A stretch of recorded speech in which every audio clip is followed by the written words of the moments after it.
Okay, so I'd kind of like to see. Is it too goofy to have like Estelle just completely bowl him over? No, it's the kind of thing where they could both be going around a corner at the same Right, time, and Estelle like a little running, and meet cute, bam. you know. Yeah, I'm fine with that. Rita says that it puts her stamp of approval on it as well. Awesome. Okay, so physical humor is good. Yeah. So In small very small doses. doses. But that's okay. This is the Silmarillion. We're allowed to have small doses of humor. So they're kind of collecting themselves. Obviously, Bilbo takes a little more time to get up than Estelle does because Estelle's 10, and as everybody knows, 10-year-olds are made of rubber. And right, bounces right up. Yeah, and Bilbo is like, "Oh, I'm terribly sorry," you know. And so, and then Estelle kind of like is like looking at him like, like what on earth are you? And he says, "Oh, are you one of the dwarves? What happened to your beard?" I would be inclined to save the "oh, I thought you were a dwarf. Oh, I thought you were an elf" conversation for a little bit into their conversation after they start talking to each other. Oh, okay. Gotcha. Just because you don't walk up to someone and be like, "What are you?" Well, unless it's a little okay. Yeah, I guess. But if you were talking and you're like, "Oh, I thought you were a dwarf too," it would come up. Like if Bilbo's like, "Oh, well, the dwarves this, the dwarves that," Estelle at some point would be, "Well, aren't you a dwarf?" There would be some level of intro for that. Okay. Karita says the fall of Melkor done a la Three Stooges. I think we're really onto something.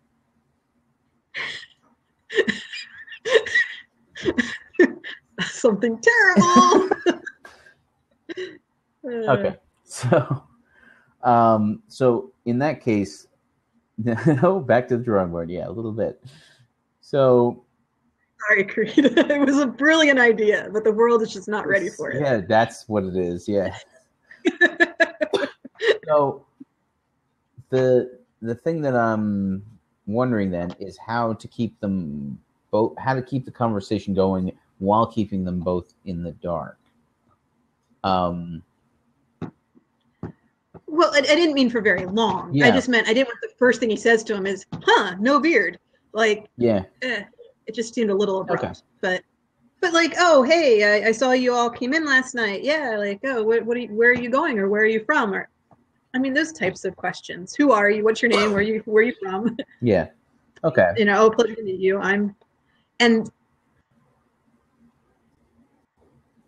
hobbits are very non-formal about that sort of thing. Yeah. Like the giving of names in Middle-earth is usually done fairly formally. Like, "I am so-and-so, son of so-and-so." Like, it's a thing. Whereas Bilbo would be like, "Oh, Bilbo Baggins." Possibly extra service tacked on because he's been hanging out with dwarves for a month. But Estelle would just be like, "Estelle." He doesn't have a last name. He doesn't have a family history yet. Although if he asks, it would be interesting if Estelle asks Bilbo where he's from, and Bilbo like launches into the history of Bag End. Hobbits are renowned for this. Don't get them started on genealogy. Right, exactly. Although the history of Bag End is not as much as you'd think. It's not that long. That's true. It's built by his father, right, or his mother, and then he lived there. The end. Yeah. Well, actually, I'm from. It would be. Although it would be interesting to hear him say almost like a prototype little riddle of the nature that he gives Smaug. Oh, that from under the hill and over the hill I came, and all that. Yeah. A nod to that would be good. Yeah, you think so? Mm-hmm. Just a nod, not like you can't get the whole story, but something that's slightly clever. And Bilbo's like, "Hey, that's good. I should remember that for later." Like, he doesn't say that, but that's where he's thinking. Yes, yeah. Also, he's really frustrated with the dwarves at this point. Yeah. I mean, he spends most of The Hobbit really frustrated with the dwarves. But in this particular instance, they've only recently got past the trolls.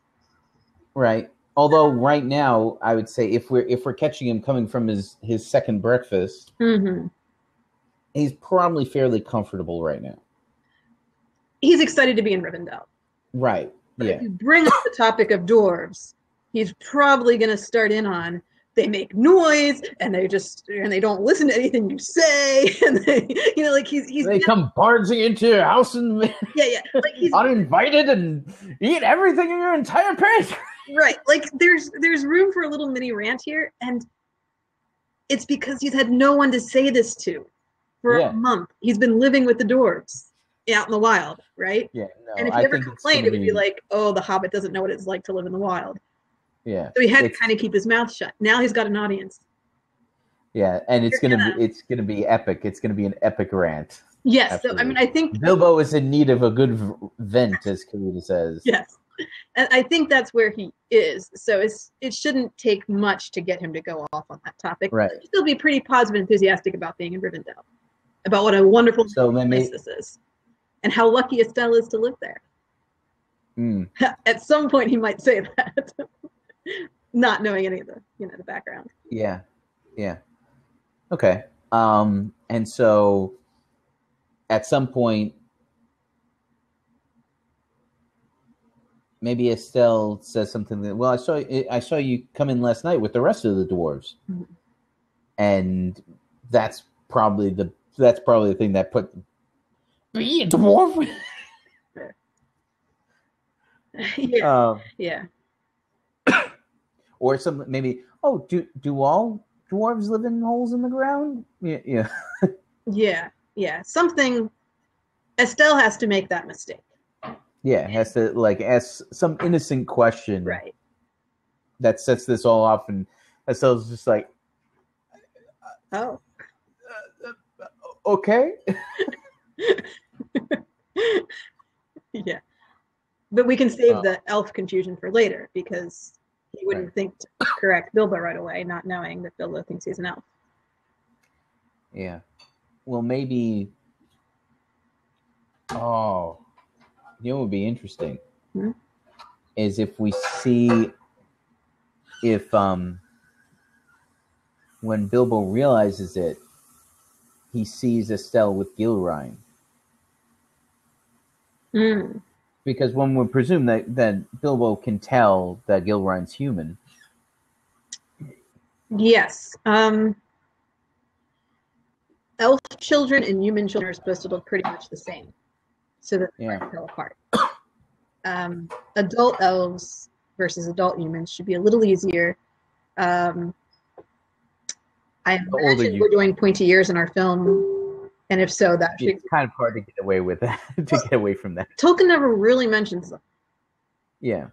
At one point, ears are... Where is that even coming from, then? Because I know I've never seen any mention of it, So where? When did that even start? Have you seen pictures of elves and fairies and sprites and all of that? Oh, okay. I got you. Do they all have... So it's in the medieval literature. Okay, gotcha. Yeah, it's just, of course fairies have pointed ears. Why wouldn't they?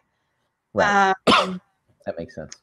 The fact that Tolkien never mentions that, he might have been trying to get away from that. Yeah. But yeah, you can tell by their eyes. So... Especially since a lot of the elves in Rivendell are they're Noldor. They're high elves. Right, they're particularly ancient, and yeah. Karita says, "Yeah, don't try to buck the system, Nick. Pointy ears are a thing." Okay, pointy ears, but not like Warcrafty, super long pointy ears. I would prefer not to do that, but that's a costuming. That's a choice. Yeah, it is a choice, but one I'd like to. Anyway, the point being that if we do have pointed ears on our elves, then Gilrain is obviously going to be not an elf, because she won't have them. Yeah. And Estelle could just have curly hair that's flopping over his ears, so you don't really notice his ears, and therefore pass as an elf child. Yeah. Karita says, otherwise my wire elvish ear cuffs are wasted. Mine too, Karita. I have none of these things. Aw, you're missing out. What? Only because I couldn't afford it? I don't think... No, I'm not really get them cheap. Costumey. I know they're cheap. My wife... Mm-hmm. My wife also thinks that I am the height of cheapness too, so... I see.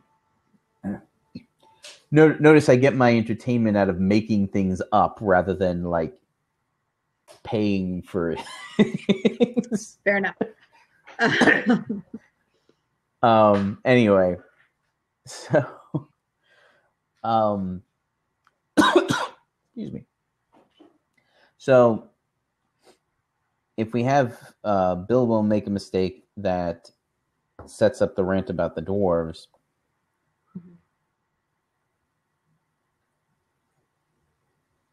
maybe that sets up, do we just have him kind of like, okay, and kind of like back out of that scene and then go to talk to Elrond? Or do we want more? I think we need Bilbo and Estelle to part on good, friendly terms. Yeah. So Bilbo vents and then immediately goes back into, what an amazing place this is. Tell me more about this, since you live here. Like, okay.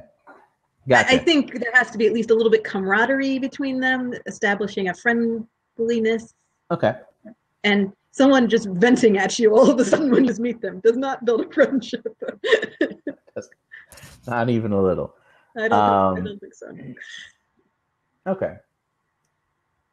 So Estelle gives him the tour. Right. So as they're walking around, and he starts telling him a little bit about the place. Okay. And then we could cut to his lesson later in the day. Like they could just walk off set together. Yeah. And then next. Ta-da. Several hours later. Scrolling text. No, we don't need it. I know. They walk off. The next thing you see is in the library. Done. I know. Okay, so he directly asks, so what about the dwarves? The dwarves are here. What about the dwarves? Because you mentioned the elves, you mentioned the humans. What about the dwarves? Because you remember during that boring list back at the beginning of episode 1 that... Yes. Yeah, we haven't done a very good job of setting up the children of Iluvatar. So there should have been a lot more references to them throughout these episodes that we kept neglecting to put in. Well, but presumably they've been in there somewhere. So Estelle can say, wait, so you were talking about the children and how it's the elves and how it's humans, and I got that, but how do the dwarves fit into this? Would be a good question. Right. Well, I feel like the setup points are... Well, there's a fantastic one when Ulmo first brings up his objection to leaving Middle-earth to go to Valinor. So when Ulmo says, well, I mean, we're supposed to be taking care of all of Middle-earth. What about when the children come? Blah, blah, blah, blah, blah, blah. Yes. And Melkor, who really could care less about the children, he kind of jumps on it. He's like, yeah, Ulmo's right. And we should definitely not, Okay, so yeah, they definitely get mentioned in that episode, and they obviously would have been mentioned in the first place in the first episode. Right. So, and like you said, in Elrond's list in the very, very beginning. So they've come up a few times, so I think it's okay for Estelle to mention it. Like, of course, this is a thing we all know. Right. I'm just telling the audience again, so that now you all know for sure. Yes. As we know. Right. So.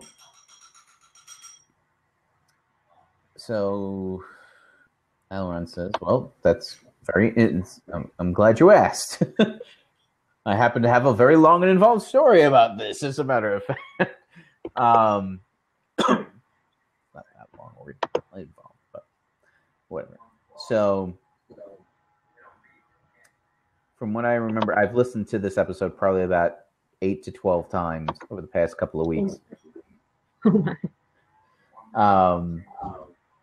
Mostly while driving. I drove up to, made a 2-hour drive up to New York to deliver a car and then back down. So that helped. I see. So I figured I'd make use of the time to prepare. So Rita also expresses her being impressed by your dedication. I like to know what I'm talking about, like, in these things. So, from what I can recall, the desire was for it to open with a conversation in Lorien. Yes. With Aule, obviously. Who else was there? Lorien. Well, yeah, obviously. Sorry, I'll let you list them. No. Feel free to jump in because my brain is shutting down. Irmo. There was some discussion of Telkos being there, but I feel like that was dropped. Melian is supposed to be there. Yeah. And I'm not super satisfied with that. Because, she can just be there. Right, but the thing is, like, if she speaks up and says something to the rest of the people who are there, and it's kind of like, who is this? Why are you talking? You know, she's one of Irmo's people, so she's just hanging out with him, and right. It's the type of thing where it can be used to show that all of the Valar and the Maiar and everybody is actually quite excited about the idea of the children. Yeah. If someone brings it up in conversation and she just jumps right into this conversation, we're like, who is this chick? And she's like, oh, yes, the children. It just shows that people are generally excited about the topic. We don't need to know who she is yet. Okay. At least that was my impression, that they weren't trying to, like... introduce her who she is. Yeah. She's just there and throws a comment in, and later on it will make more sense. I mean, character introductions are very, very difficult. It's something I've struggled in my own writing. You know, whenever I'm writing things, introducing new characters, the least fun thing for me to do. Yeah. Unless I can introduce them doing something cool, then it's fantastic and easy. But yes, and if they can be introduced individually rather than in groups, that helps. And like, there's lots of things that make it better. Karita says it will be funny later on when she falls in love with one of the children. Mm-hmm. Exactly. Have Melian kicked down a door? No, probably not. No, obviously. But I think that's why they wanted her in the conversation, is because of her later storyline. They just wanted her to show interest. But anyway, so we have Aule, Orome, Irma, for sure. Those three. Melian is there. Did you say Eomer? I hope I didn't. I was hoping I said Aule, Orome, and Irmo. Irmo, okay, all right. Yeah, I apologize if I throw Eomer in there, but he's cool too. We can cast Carl Urban as somebody. We'll toss him into the mix. Yeah, we definitely have to cast him. They said Nessa instead of Telkos, or Nessa has kind of dragged Telkos into the Gardens of Lorien. Yeah, see, one thing we have to be a little careful of is having all of our Valar conversations to be like the guys having a talk or the girls having a talk. Because a few episodes have been kind of like that. This particular conversation should be mixed gender. Yes. So if we have Irmo, Melian, Orome, I mean, we can even have Nessa and Telkos there together. Or at least Nessa. Yeah. And Aule is expressing his impatience. So we've kind of set up the idea of the creation of the dwarves in the previous episode. Not the actual creation of them, but that Aule is looking towards that. Yes. And maybe he comes to Lorien basically looking for almost like a confirmation. Like maybe this is something he's been stewing over for a little bit. Maybe. What do we think?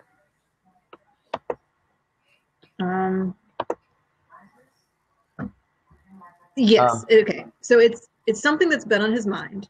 Right. He's impatient. Mm-hmm. And he kind of wants group approval for his idea, but at the same time, he's very much not showing all his cards. Right, and he doesn't. He certainly doesn't want to go to the people who could actually legitimately shoot him down. Like if he goes to Manwë could just say no, don't do that, and then he has to not do it. You know, he's kind of feeling the situation out. Right. He's specifically bringing it up with people who he thinks won't stop him. Right. To then say, see, I had group approval. Why are you saying I did this on my own? Like, he's kind of starting to play mind games with this whole topic. Yeah. He wants to do something. He knows he probably shouldn't do it, but he feels like he needs to, so he's going to do it anyway, but he doesn't want to feel guilty about it. Like, he wants to feel justified. Right. Yeah. So Karita says it isn't hard to imagine. Sorry. Karita says it isn't hard to imagine Tulkas following Nessa into the gardens. He follows her into spider dens. A little slow on the draw, sorry. He wants some backing or encouragement, so he subconsciously is seeking a yes group. Yeah. I agree. And if Tulkas, so if he brings up the, hey, maybe we're supposed to make them. You know, we made everything else. Maybe we're supposed to. Maybe that's why we've been waiting all this time, because we're supposed to make them. Mm-hmm. And I feel like this is a good opportunity, because if Tulkas is there, he's like, yeah, that makes perfect sense. That's a great idea. And everybody else is kind of like, oh. Yeah, go not to Tulkas for advice. Right. It gives us an opportunity for somebody to be on board. Then The Rock says, yeah, maybe. It gives us a chance for someone to